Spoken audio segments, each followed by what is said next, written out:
marzo se ha presentado una situación que ha llamado mucho la atención de los especialistas en migración y en general de la sociedad mexicana que habita en las zonas fronterizas. Prácticamente todos los días están llegando camiones a los puentes de la frontera en los que las autoridades migratorias de Estados Unidos depositan a cientos de migrantes sin ningún tipo de autorización o convenio del gobierno mexicano. Hace unos días acudí a Ciudad Juárez para conocer de primera mano la situación de estos migrantes que son abandonados a su suerte en la frontera, casi siempre a altas horas de la noche, muchas veces sin un peso en el bolsillo, sin haber comido durante varias horas y casi siempre sin saber siquiera dónde están.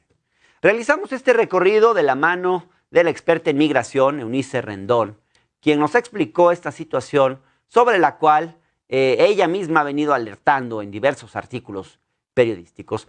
Eunice nos explicó a detalle qué es lo que está pasando en la frontera. Vamos a escuchar su testimonio.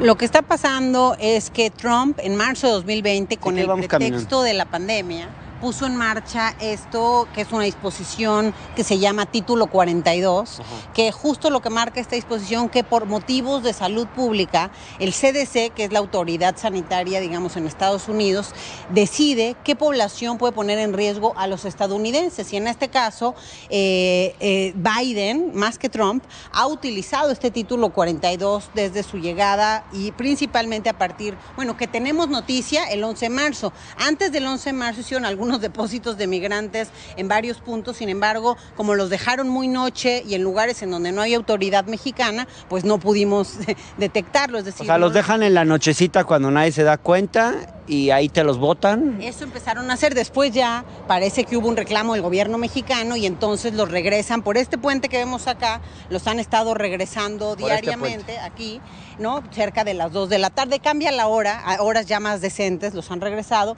y llegan, por ejemplo, hace unos días yo estuve por acá, llegaron 5 camiones y entran los migrantes y aquí los recibimos. Algo importante de este Título 42, primero que nada, que viola el debido proceso también de estos migrantes, porque ya estaban en territorio estadounidense y los regresan sin ninguna prueba de haber estado. Es decir, no es una deportación. Biden en algún momento habló de esto diciendo, México no quiere aceptar a las personas que nosotros estamos deportando a su país, cuando una deportación supondría regresar a una persona a su país, no al nuestro.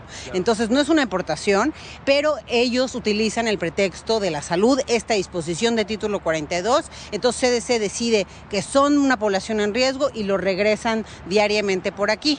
Ahí hay varias cosas. El 80% de estos migrantes vienen en núcleos familiares, que es otra de las características que hemos visto en los últimos meses del fenómeno migratorio. Esto también tiene que ver con los traficantes de migrantes, que les han dicho que si vienen con niños pequeños y en familia van a entrar fácilmente a Estados Unidos, ¿no? Pero tú escribías un artículo donde decías que a la gente un poco le engañan, o sea, que tú misma entrevistaste a algunos migrantes que de repente aparecieron de este lado y sin que, digamos, ellos supieran que los iban a dejar en México. O sea, los traen en camiones, no saben a dónde van y de repente resulta que están en México. De hecho, un poco peor.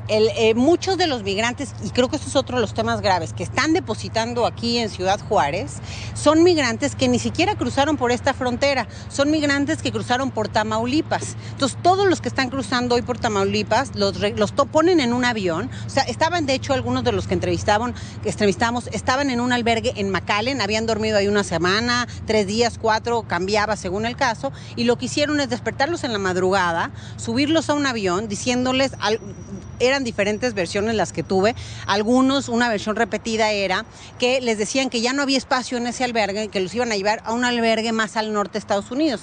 Los llevaban en este avión con una botellita de agua, sin ningún alimento, cuando nosotros en la tarde los recibíamos acá con niños pequeños, repito, y muchos bebés incluso.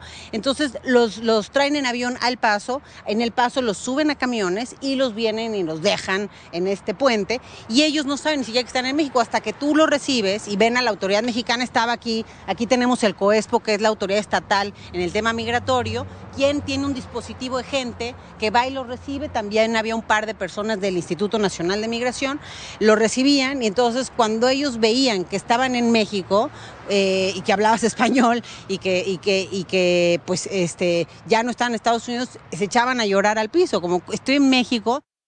Y bueno, seguramente ustedes estarán preguntando, ¿saben las autoridades mexicanas de esta situación? ¿Quién se está encargando del asunto? ¿Qué pasa con los migrantes cuando llegan a México? Bueno, pues sabemos que desde abril el gobernador Javier Corral alertó de esta situación y aseguró que pediría ayuda a la Federación para que se entablara un diálogo con los Estados Unidos. Es de conocimiento público en la zona que los albergues ya no tienen capacidad para recibir a más migrantes. Y uno de los temas que más preocupan es precisamente el de los niños y menores de edad no acompañados. Sobre este tema continuamos hablando con Eunice Rendón. Véanlo ustedes. Oye, Eunice, ¿y cómo es que la autoridad cómo es que las autoridades mexicanas no han protestado frente a esto? Porque pues le están depositando en su territorio a México una gran cantidad de migrantes todos los días, obviamente sin pedirles permiso ni nada, ¿no? Bueno, no sé si haya algún acuerdo que desconozcamos, digamos, públicamente, ¿no? Me imagino que tiene que haber en estas conversaciones. O implícito, no se ha firmado ningún acuerdo en ese sentido. No hay ningún acuerdo firmado. Vamos a acercarnos a lo mejor hay una conversación, ¿no? Previa, no sé si con el tema de las vacunas, o sea, no sé cuál sea, digamos, a cambio de qué estemos aceptando este título 42. Algo muy importante que hay que recordar es a mi gusto, en estos meses al menos, el título 42 es el MPP de Biden, este programa de permanencia en México que tanto criticó Biden, Kamala Harris y muchos expertos y organismos internacionales criticaron este programa de Trump por ser violatorio a los derechos humanos. Y al final este título 42 también es incluso me atreveré a decir que es peor que el permanece en México, porque al menos con el permanece en México, que era lo que había hecho Trump. Era lo que había hecho Trump, ¿qué significa? Que todo aquel que quiere el asilo en Estados Unidos tenía que esperar del lado mexicano su proceso, que con el coronavirus, por supuesto, se puso súper complejo. De casi 80,000 o 90,000 solicitudes, solamente se dio cerca del 5% de asilos. Mucha gente sigue en ese proceso. Entonces Biden prometió terminar con eso y ha cumplido. Poco a poquito han ido pasando estas personas solicitantes de asilo, pero por un lado sí cumple con esto, pero nos regresa a estos cientos de migrantes cada día por título 42, que estos ni siquiera tienen una prueba de haber estado en Estados Unidos. Lo que traen es una pulserita como de hotel con su nombre y un código de barras. Y eso es todo lo que... Eunice, y cuéntame, ¿qué pasa con estos migrantes una vez que llegan a México? ¿Se quedan en esta área de Ciudad Juárez? ¿Se van, se regresan hacia sus países? ¿Qué, digamos, tú los conoces, has platicado con muchos de ellos? ¿Qué sigue después de esto? Pues cambia, la verdad no hay un solo perfil en este fenómeno migratorio. ¿No hay estadísticas de cuántos intentan regresar a sus países, cuántos tratan de volver a cruzar la frontera? Es que en realidad ni siquiera sabemos a ciencia cierta bien cuántos son. O sea, al final del día, repito, algunos los han dejado por aquí, pero probablemente dejan otros por otros puentes que no estamos teniendo ese conocimiento. Entonces no hay una información realmente dura de cuántos de ellos están llegando. Además, lo que tú dices, algunos, a mí me ha tocado ver, algunos llegan, ya saben, eso sí saben que están en México y ya tienen hasta su pollero cercano que viene por ellos y los va a volver a intentar cruzar. Otros, pues, sobre todo estos que vienen en núcleo familiar, pues sí se asustan de estar en México, tienen miedo de todo lo que pasaron y entonces ya quieren regresar a su país. Otros, muchos de ellos terminan quedándose en los albergues. Aquí hay 20 albergues, uno de ellos que es el del Instituto Nacional de Migración, el Leona Vicario, que es un albergue ejemplar que se hizo en esta frontera. Ahí no han podido admitir ninguno porque tienen justo a los de MPP, a los de protocolo permanece en México, que están pasando en goteo para allá, entonces ahí no lo hemos podido utilizar, pero el resto esto de los 19, 18, porque Casa Migrante tampoco está recibiendo ahorita migrantes, pero todos los albergues hoy están a su máxima capacidad. Se instaló un albergue, el Kiki Romero, en un gimnasio aquí cerca también.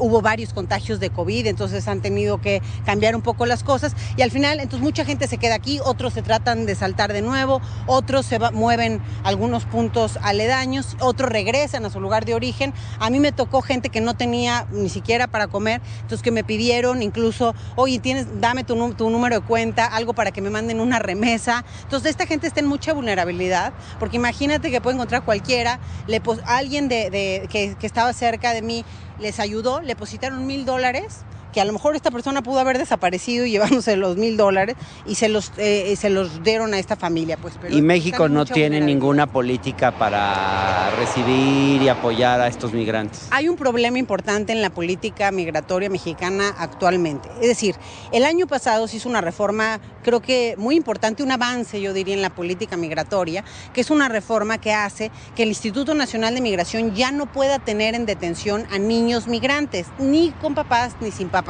Es decir, ni acompañados ni no acompañados. Entonces, bajo ese pretexto, el Instituto Nacional de Migración pues ya casi que ni lo recibe, porque por ley ahora es el DIF quien tendría que hacerse cargo, pero el DIF federal sobre todo es el gran ausente en este problema, o sea, ni siquiera es que haya estado presente por acá, creo que no tiene tampoco, y uno de los cambios en la reforma migratoria también lo que prevén es que haya un presupuesto justamente para que el DIF se encargue de este fenómeno. Eso no ha pasado, el DIF no se está encargando cabalmente del fenómeno, lo están haciendo las autoridades locales, el DIF estatal, el municipal y pues las instancias que se pueden, pero desde lo local están ahorita absorbiendo este problema, pero creo que eso algo tiene que cambiar. Porque además la niñez migrante es la cara más vulnerable del fenómeno y es muy importante que ¿Dónde están? ¿Dónde podemos hablar con algunos de ellos para platicar? Sin duda, uno de los mayores riesgos que implican este tipo de políticas migratorias es poner en peligro a los niños y a los menores de edad. Y bueno, antes de visitar uno de los albergues, de estos 20 albergues que mencionó Eunice, que atienden a varios migrantes que fueron regresados por Estados Unidos, Eunice nos llevó al lugar donde la autoridad migratoria solía recibir a varios de estos niños que cruzaban la frontera solos. ¿Qué es este centro? Módulo de atención de niñas, niños y adolescentes migrantes y repatriados no acompañados. Bueno, este es el módulo que durante muchos años recibió justo a los menores no acompañados que Estados Unidos nos regresaba. Y bueno, como ves, es un módulo casi de lámina, chiquito, con muy poco espacio, solamente había una litera, un escritorio con el psicólogo, realmente en condiciones muy terribles, pero además, como puedes ver, toda la zona de atrás es una zona donde se acercan siempre los halconcitos, los burreritos, los polleros, que son niños también, pero que ya forman parte de este fenómeno pues criminal de alguna forma. Y muchos de ellos son niños de circuito. ¿Qué significa esto? Niños que por su actividad circular de ir y venir a Estados Unidos muchas veces se llaman de circuito. ¿Qué es lo que pasa? El crimen los utiliza para que trafiquen personas y sustancias y por su edad en Estados Unidos no los pueden detener. Entonces los regresan y los botan. Entonces por eso son de circuito, pero crecen en todos los factores de riesgo para convertirse en grandes delincuentes y pues sí se ven muy afectados en su parte emocional, en su desarrollo, etcétera. Pero aquí lo importante es que este lugar, pues mucho tiempo fue donde teníamos pues que hay que cuidar más a los niños y eso sí, afortunadamente hubo un cambio y ahora ya hay un albergue bastante decente, ¿no? Un poquito más para allá del DIF estatal, que es un albergue ejemplar, incluso ha tenido muchos reconocimientos de la UNESCO, vino aquí la UNESCO regional hace algunas semanas, que se llama el Noemí Álvarez, y ese albergue entonces ya tiene cupo para 70 niños, que pues sí cambia mucho a esto, pero hoy también está sobrepasado de su capacidad, porque otro fenómeno que hemos visto en los últimos meses es que se ha triplicado el número de niños no acompañados que tratan de ingresar a Estados Unidos, porque algo que Biden sí hizo es abrir nuevamente la frontera para los niños, que Trump había cerrado en marzo de 2020 también, con el pretexto de la pandemia. Vámonos un corte, no tardamos nada, regresamos ya con este programa especial que hoy les ofrecemos sobre el tema migratorio en la frontera norte. Ya regresamos, estamos en el Octágono.